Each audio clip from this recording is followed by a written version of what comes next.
What's the easiest way to get water?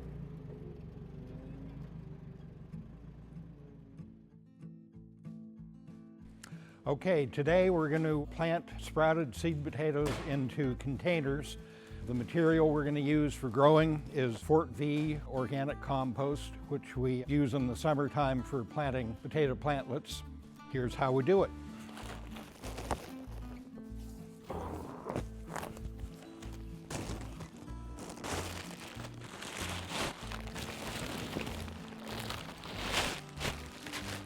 Okay, that's Fort-Vee. The bags that we're going to be using, these are 25-gallon bags, and we're going to fill them for planting purposes about half full. And this compost we bring in, our friend in Vermont, Carl Hammer, we've been friends for 30 years. He makes what is probably the best organic compost in the United States, and we're fortunate that he's only 500 miles away in Vermont. We have been using this for many years, and when we grow tissue cultured, disease-free potato mini tubers, we grow them in this organic compost, this Fort-Vee, the exact same recipe. One more scoop. So what I'm trying to do is fill these about half full, and this isn't precise.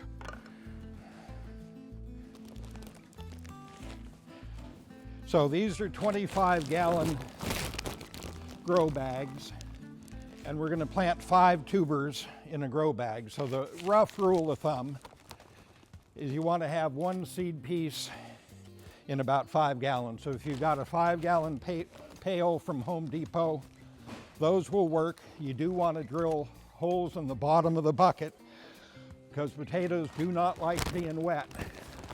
The beauty of these smart bags is they're made of kind of a space-age synthetic material, and any excess water, you really can't overwater because the water will drip out of the sides, out of the bottom. So it's perfect, and in addition, you get air pruning, so as your roots are grown in the bag, once they come to the edge, if they start to grow out, they're going to die from lack of moisture, and it's called root pruning. So really these bags are superior than, say, a bucket, a 5-gallon pail, to where the roots grow out, can't go out anymore, then they start to encircle the tub. So that's called getting root bound. The operative ratio is you figure 1 seed piece for about 5 gallons. So in our case, we're going to use all Fort-Vee mix because we've used it a lot and we know it works. If you're wanting to economize, you could take some of the Fort-Vee, you could mix it, 50-50 Fort-Vee and garden soil. You could even go 25% Fort-Vee. In our case, we're going straight compost.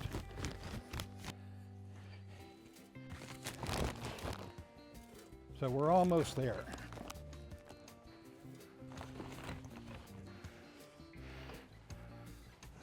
I'd say maybe one more. Before we plant, I'm going to get some of our potato fertilizer. So this is the potato fertilizer that we use ourselves on our potato crop. It's really good. We sell it on the website in 3-pound bags and actually even 30-pound bags. This works well, and for doing these smart bags,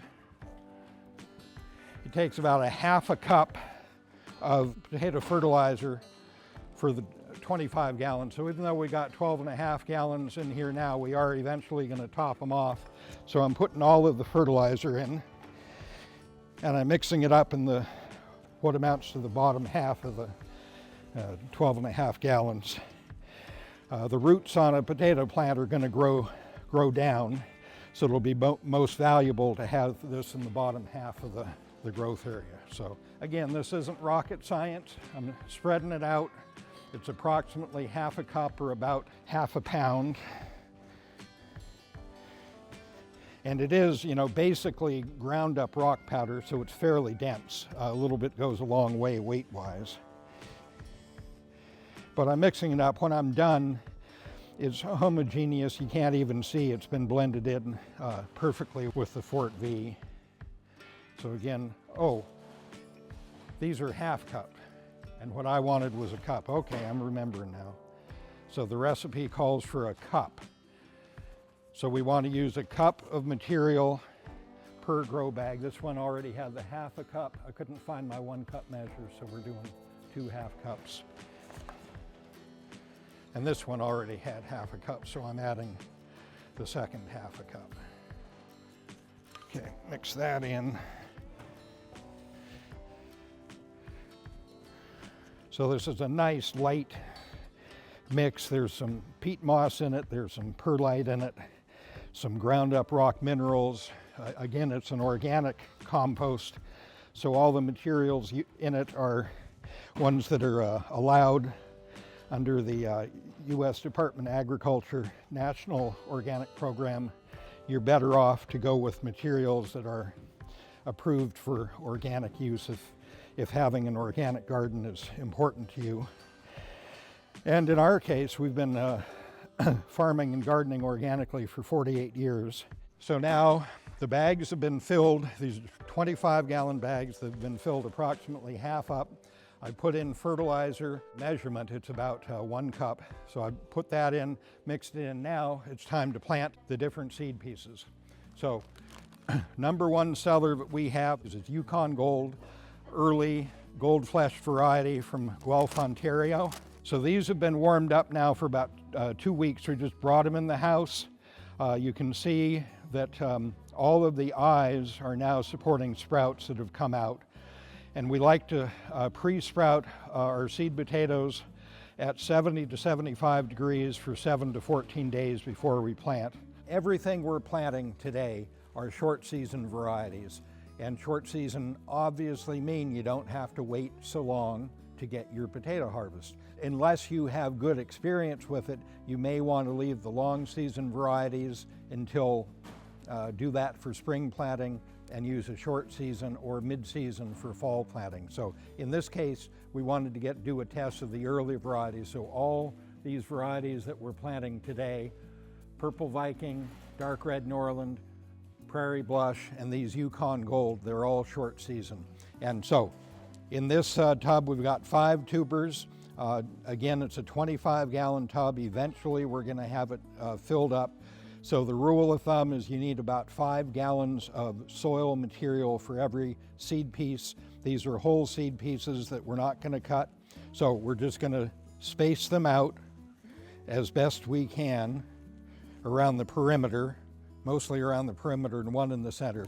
Just like you would in your garden. You don't want to crowd them too much. We want to get as much area as we can for every plant. So I got it there. All I'm going to do is push it in, cover it up, push it in, cover it up. Nothing fancy. They're going to sprout probably within 2 weeks.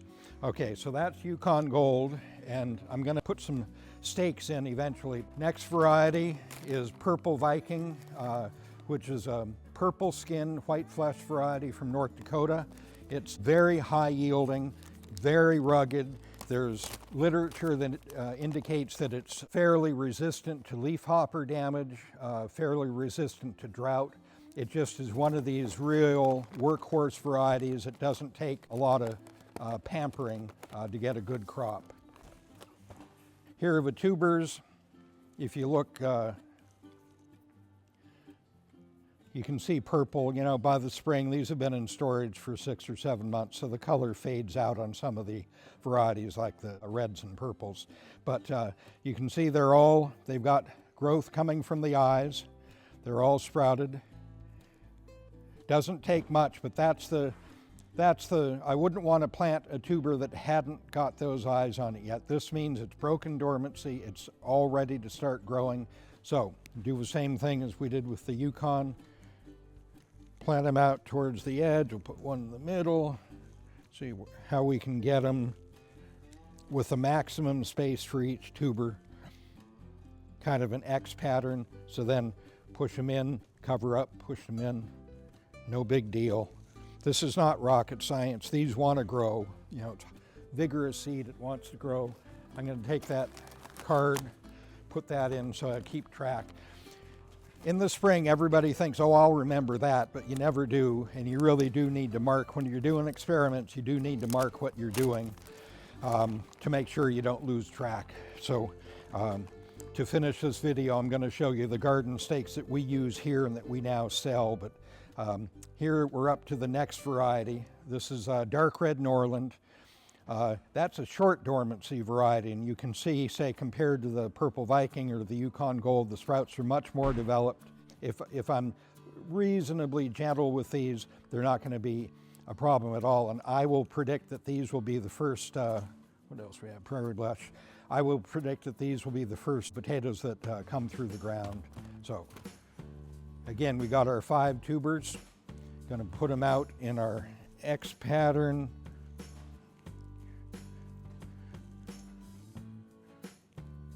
So that looks like about the most area for every tuber. Squish them in, cover them with some soil. Okay, and those are the dark red Norlands. Those are also from North Dakota. Good varieties from the north that are short season. So this is going to be our 4th and final variety. This is called Prairie Blush, and it's a clonal variant of a Yukon Gold. We found this variety, one tuber, growing on our farm, Wood Prairie Family Farm, in crop year 2001. We took that tuber and we set it aside, then the next year we planted it out. And what was unusual about the tuber is it has a pink blush. You can't see it now, it's faded out in storage, but it's very obvious when you harvest it, and really it's a bicolor potato. So the first year, 2002, we planted that one tuber in the hill, and when we went to harvest that fall, every tuber in that hill had the same pink coloration that, again, ranges from 1/4 to 1/2 of the skin area. And of all the varieties that we've ever grown, this is probably about the best tasting variety, and we've sold this to market growers. I can remember one woman had been growing German butterball, which by most measures is usually considered the best tasting potato out there. And she said she was giving up growing German butterball because the Prairie Blush were earlier, they yielded higher, and they tasted better than German butterball. So that to me was kind of the ultimate testimony on Prairie Blush. It's a great tasting variety. It's about 5 days later than Yukon Gold, but it's still in the early category. It yields well. They're good keeping varieties with long dormancy. So these Prairie Blush are ones that are obviously a little bit more dormant than the Yukon Gold in our little test here, but they have broken dormancy, and that means they have met threshold to where they could be planted. So same thing, we're going to lay them out in our X pattern here. Space them out. Yeah, it looks about as good as they can get. Push them in, cover them with soil. Push them in. Okay, going to put the card in so we have identity for that. Now, I'm going to go get some stakes and paint pen, and we'll do this right so that we keep track of these, because we're going to set these outside, and with the rain coming, these cards are going to could get blown away. So I'll come back after getting some stakes. So these are paint pens that we've been using, Mighty Markers, American made. And it's actual paint, it's not ink, but it's paint. It's actually got a little ball in there, so you shake it up for 30 or 40 seconds before you're going to use it. And then these are tools that we've been using on our farm for many years, and now we added them to the web store because we've had people tell us that the stakes that they use or the ink that they use, it just won't last for a season. So these are hardwood stakes made in the state of Maine. I think they're made out of birch, but I can't remember. But it's definitely hardwood. They'll last the length of the season. And our preferred color is a red stake and a yellow paint pen. Got to get the ink to come through. Come on. These will last a long time, and the barrel is big diameter, so there's a lot of paint in it. And we'll have a paint pen. We use them a lot, and they'll last for a couple of years. And if you do a good job putting the cap on tight, they won't dry out. There, it's working its way down. You can see the yellow coming through. There we go. I'm just going to put down YG and today's date, and I'm left-handed, so I got to make an effort not to smear them. So we did Yukon Gold first, and then we did Prairie Blush. So our farm abbreviation for Purple Viking is PVIC. And I always like to put down a date as to what date we're doing the job on. That way I can count days from planting to days of emergence and days after planting to when we kill them and harvest them. Okay, then we've got dark red Norland. That abbreviation is DRN.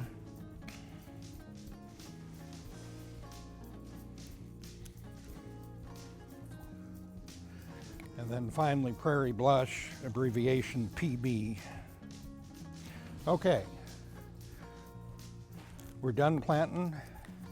We're going to take these outside so the sun can warm them up, and we're going to put a garden hose to them to get them watered down. So.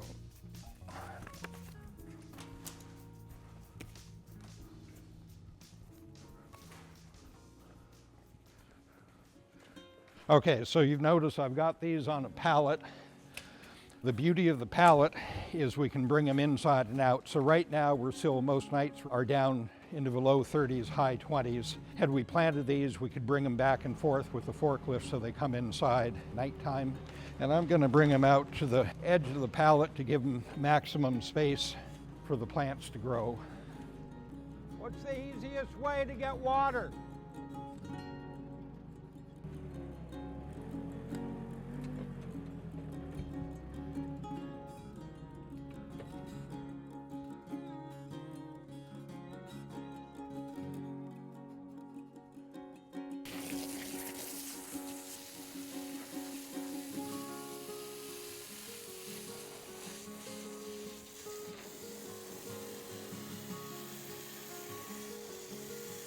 So these all have settings on it. This is the impatient setting.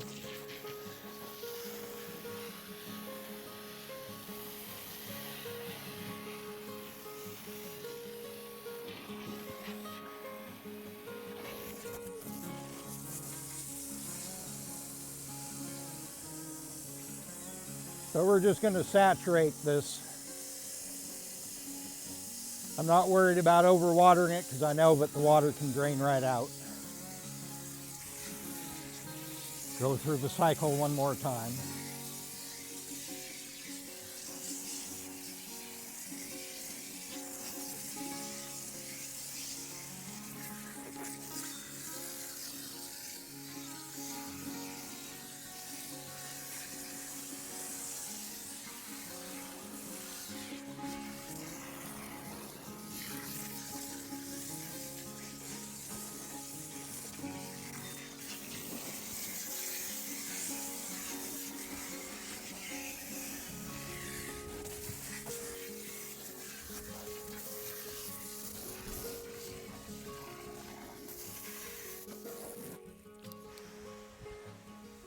So now I've done what I need to do. Normally, now that we're caught up, this is the kind of light, gentle, misty rain I'm going to do. Once the bags are full, those sides will stay up fine.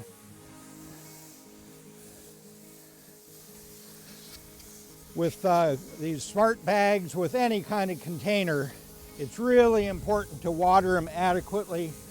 When people don't get good yields, it's usually because they haven't been as attentive to watering as they should. And the beauty again of these bags is you can't water too much. The water will dribble right out. But I'd say if you're growing in these containers, a good practice would be to water them twice a week. Water them good so that the water goes all the way through. These are a great way to grow potatoes, and it allows you to grow them if you don't have any garden space.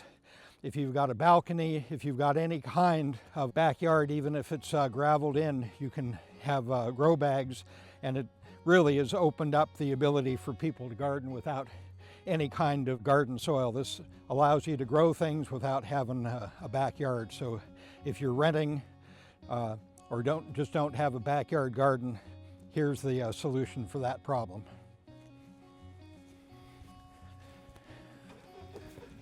Now I'm going to park these on the south side of our packing shed. That way the wind will keep off it, the sun can get at them. So I think they're probably going to get more heat. And then if we get a freeze that's in the forecast, we'll just bring them inside. But for now, I'll park them over there.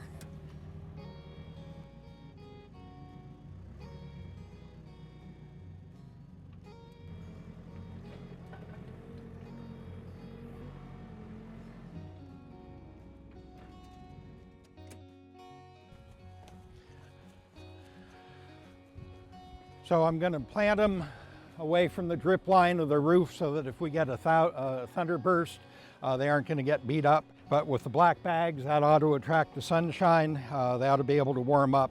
And they'll be fine here without much attention. But, you know, we're listening to the weather forecast every day this time of year. And if we've got a freeze in the forecast, we'll just use the forklift to put them back inside overnight. But it isn't hard. That's how you grow potatoes in containers.